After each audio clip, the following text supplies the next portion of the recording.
Good day to all you glorious Rascallion Resonators. My name is FOXSOL. Welcome back to the channel. Welcome back to some more Wuthering Waves. And in today's video, we're going to discuss a topic that has been hitting my desk with a couple of different people. And I want to have a conversation about it. And that is the fact that is Genshin's new update 5.0 going to stop the momentum or, lack of better words, kill Wuthering Waves? Well, we're going to talk about that, and hope you're going to sit here and join me for this little conversation that we're going to have.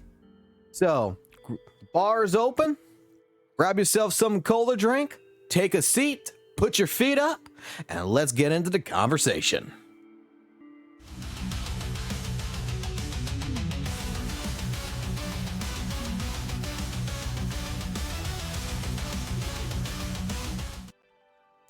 All right, so today's video, we're going to go ahead and take the time to discuss about Genshin Impact 5.0's update that's been released today on August 28th, and whether or not it's going to slow down the momentum of Wuthering Waves, or in better wording from certain people in the community, is it going to kill Wuthering Waves?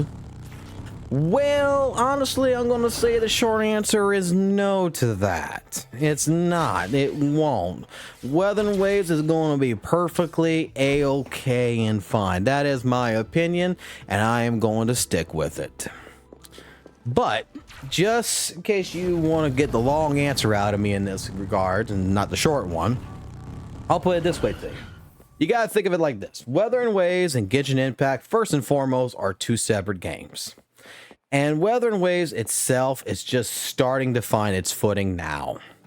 So think of it like this. Think of Wuthering Waves and Genshin Impact pretty much as children. Wuthering Waves is the infant that is following in the, the footstep of its older sibling, Genshin Impact. And Genshin Impact itself is now approaching its 5th year anniversary. It's going to be 5 years old coming this September. So I'm going to put it like this. I 100% believe that Wuthering Waves is going to have a promising future, provided that it continues to develop its own identity.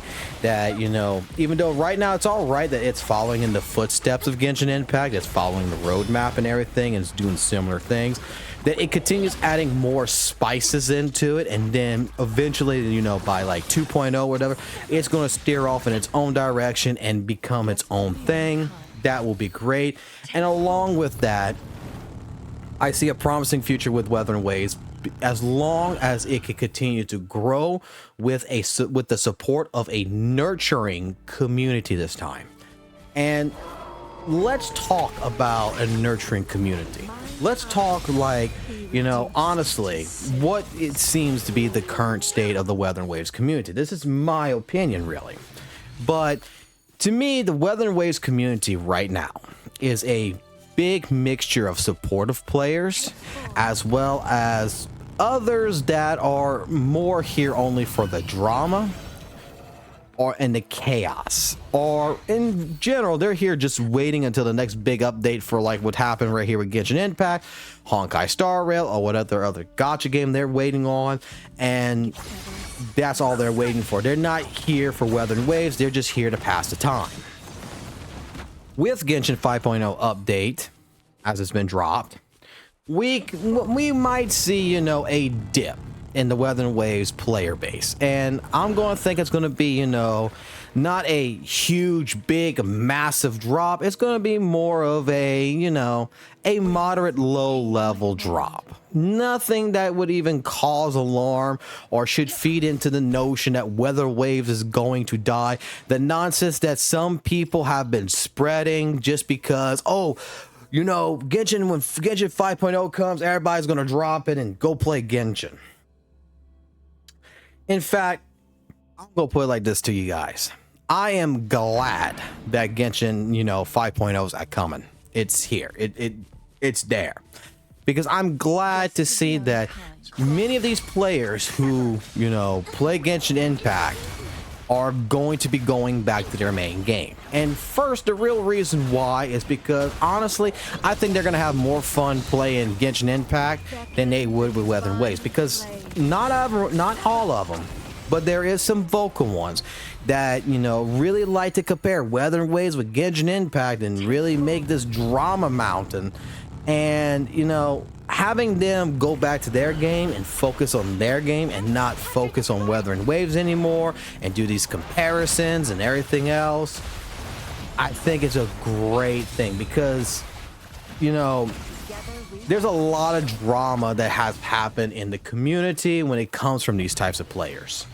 So their departure, to me, would help, you know, weed out the negativity. It would weed out the riffraff.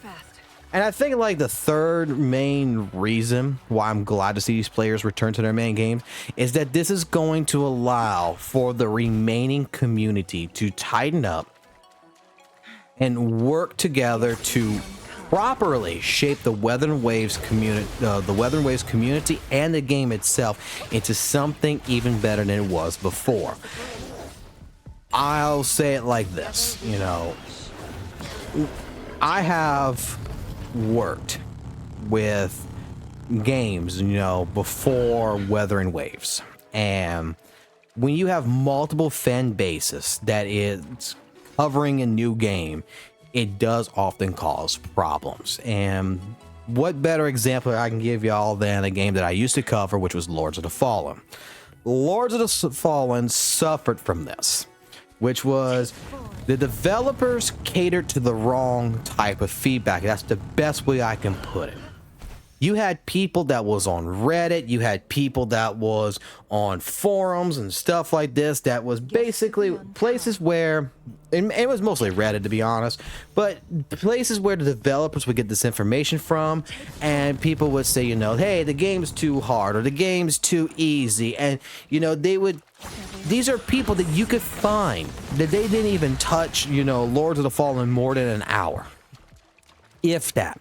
These are people that was comparing, you know, Lords of the Fallen to Dark Souls, to every other Souls-like experience, than focusing on Lords of the Fallen itself as its own type of game. And Lords of the Fallen, when it first came out, had an identity. It was truly a good experience. It was a hard experience. It had its own uniqueness. But with the questionable quality of life changes the CI games provided because of the feedback from the Redditors, we had issues to where, you know, instead of making the game, you know, like the developers claimed they wanted a difficult, challenging game, they changed the map to make it easier for players to find a fucking blacksmith, to find weapons, to do all this other stuff, because people missed it, because people didn't want to look up guides, people didn't want to talk to no one, they just wanted to bitch at the developers. We had people who was bitching at developers, you know, oh, the bosses are too easy, and people like myself, we agreed, you know, the bosses were a little bit too easy, but what we express is they're too easy because their patterns are so recognizable that they're doing the same thing over and over and over. You could put them in a loop. Can we have the AI, you know, change? Developers, that's not what they read. What they read was, boss is too easy, I could kill him in 2 hits. And what the developers did, they took a boss that had, you know, 1 million health value, and they buffed it to 7 million and never changed the AI behavior. So at that point in time, it was completely a artificial update to make it seem harder, but all I'm doing, or anyone else is doing if they were playing against these bosses, is just going around in a fucking circle, doing the same move, dodging the same way, parrying the same way, and just doing it over and over, and nothing changed from it. And this was the problem about having, you know, this large of a community coming in. It made it to where these developers catered to the wrong feedback, in my personal opinion, and they made changes that just diluted the complete identity of Lords of the Fallen. And I kind of was talking about this with some people with Wuthering Waves, because I never played the original, you know, beta, the closed beta on this. I came into when the game was released, and they told me that the closed beta and what we got is two different games. That the closed beta was actually a lot more challenging and it was a lot more different. Whether that's true or not, I don't know, but I'm going to rely on people whose claim that they played the closed beta. I'm going to rely on their wording to say that, okay, that sounds great. And then the entire explanation, to be completely honest, was you had some vocal people that was quote unquote came from Genshin that came into this that made some complaints, and Kuro Games catered to them, which made it to where it is more like Genshin than what it used to be, which is kind of upsetting, because if they had a vision and they only catered because you're following a different, you know, this other fan base is just going to come in for a short little while and then skedaddle, you know, when their game gets updated, then hey, yeah, that's kind of saddening. But with Genshin Impact getting this huge update and people being so excited, I feel that WutheringWaves now is going to have a chance to avoid this kind of situation. And if the community remains solid and they remain nurturing and they work closely with Kuro, especially after this riffraff moves on, then I don't see this being a problem. And I'll even give you a little bit of my history here as well. I've tried several gacha games in my lifetime. I've tried Genshin Impact. I've tried Grand Blue Fantasy Versus, and I've tried Honkai Star Rail. And I'll say it like this: I think all the games that I've tried that was gacha games, except for one of them, which is Devil May Cry. But these gacha games that I've tested, you know, I thought, you know, they were pretty cool.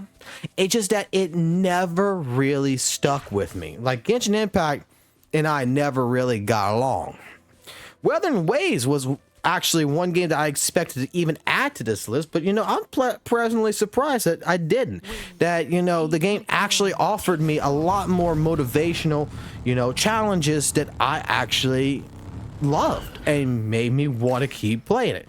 So, talking about this, I'll say it like this: I've watched the Genshin, you know, 5.0 trailer, and I'm gonna say it like this, because there is some people out there say, oh, if you play Genshin, the new Genshin update, you're gonna drop WutheringWaves. Well, I'm gonna tell you what, I watched the Genshin 5.0 trailer back a couple of weeks ago, and I'm gonna be honest, there was only one thing that caught my eye, and that was a redhead with some sunglasses that was walking that looked like Bayonetta. And I'm not gonna lie, I love myself some redheads, some redheaded anime waifus, because you know what? There's some feisty little bitches, and I fucking love them. But otherwise than that, nothing else in that trailer made me want to drop fucking WutheringWaves to go play the game. And I'm not gonna drop, you know, WutheringWaves to go play a game for one fucking character. It's not gonna happen.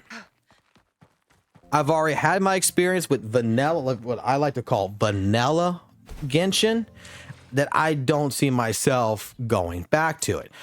And I feel like there is a lot of people like myself that's going to be included in that. And that's where I say for us that we need to be a nurturing community. We need to come together, and the feedback that we provide to Kuro Games needs to be solid feedback. That's all. And I mean, you know, guests of the with Genshin's latest update, this also, it could be absolutely, like I said, this could be absolutely the best thing for WutheringWaves. The more people that jump ship back to the Hoyo games, back to their Netmarble games and stuff like this allows us, as a fan base, as a community, to lock down and niche this community and just focus on the quality of feedback and nurturing to WutheringWaves from true fans that actually play it daily, that actually give two solid fucks about it. And I think that that is what we should be focusing on. So I'm gonna leave it with that, and I'll put it like this to all y'all. In conclusion, right? Genshin 5.0's update is not something that I think you, me, or anyone else should be even concerned about. In fact, I think we should be more than happy, and we should be, you know, helping those and welcoming those back to their game. That, you know, they were only here for certain reasons and they're going back to their main game. And you know what? This only allows the WutheringWaves community to grow stronger and be able to grow and be better without a constant comparison to Genshin Impact. See what I'm saying? But I tell you what, you guys tell me what you believe. Leave your thoughts down below in the comment section. Give a like to the video if you liked it. Subscribe to the channel if you agree with everything, because we do daily content here on the channel. And above all else, guys, join the Discord. There is a link in the description below. It's going to say Discord. You click it, come in. I'm posting up music, you know, like we do normally in our videos and stuff like this. We posting up more music stuff that's in there. We're talking more about WutheringWaves stuff, and we even talk about other gacha games in there. Don't worry about it. I basically am trying to create a little community that if you feel alienated by all the other communities and you want a place where you could just be free to be yourself, by all means, come on in. All right? But y'all take it easy. You have a good one. Stay classy, stay jazzy, and I'll catch you on the flip side. Peace. Oh, dark, the darkness that dozes in the dust.